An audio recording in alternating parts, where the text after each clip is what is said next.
Hello, hello! Aujourd'hui, je vais te raconter une histoire.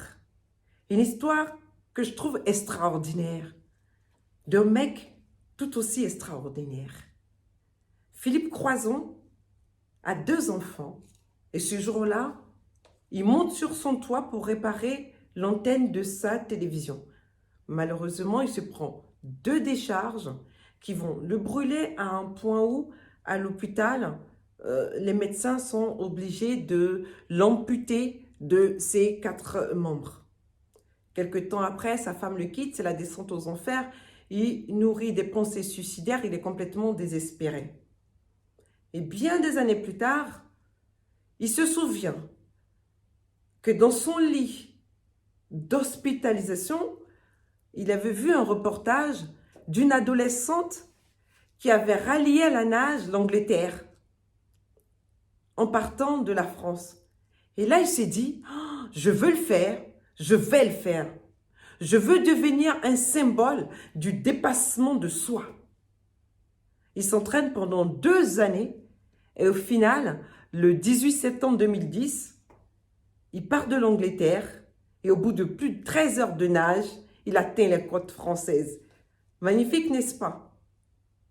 Aujourd'hui, Philippe Croison, il a écrit des livres, il est conférencier, il va à la rencontre des gens pour leur expliquer qu'il y a encore des possibilités, que tout n'est pas terminé, qu'il y a des choses à faire, qu'on peut encore faire des choses, qu'il y a de l'espoir.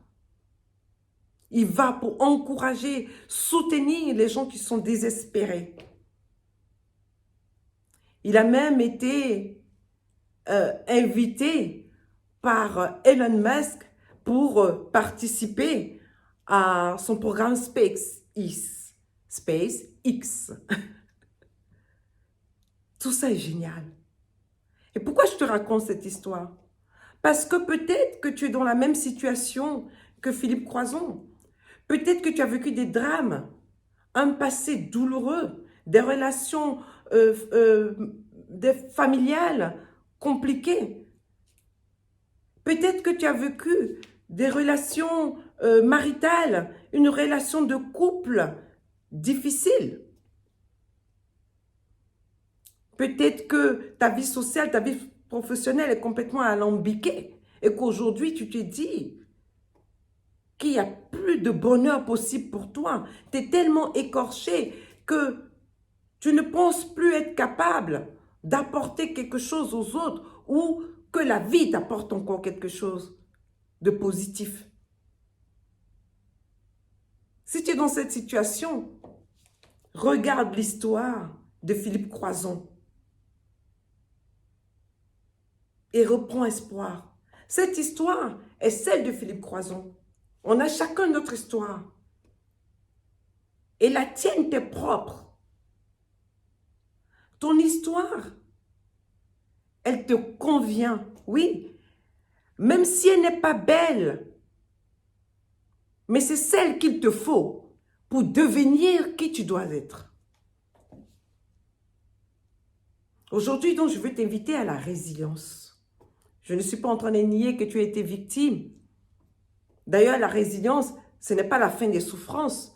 La résilience, c'est prendre acte de la situation dans laquelle on est et de décider un nouveau développement. Décide d'un nouveau développement. Ne traîne plus ton histoire comme des vieilles casseroles ou comme une armoire sur tes frêles épaules. Marche à côté de ton histoire. Souvent, les outils dont tu as besoin sont là. Ne laisse personne te raconter ton histoire. Encore moins en écrire la suite. Reprends le pouvoir de ta vie. Tu as des choses à apporter aux autres. Tu dois contribuer à la grande œuvre. Tu as ta part, tu as ton rôle à jouer. Parce que ton histoire fait de toi une personne unique qui apportera une pierre unique à cet édifice-là. Tu dois impacter ta famille, impacter ton pays, impacter même le monde. Grâce à ton histoire, des fois. Alors, sache que ton histoire est ton meilleur livre de sagesse. Je vous souhaite une très bonne journée ensoleillée et je vous dis à la prochaine fois.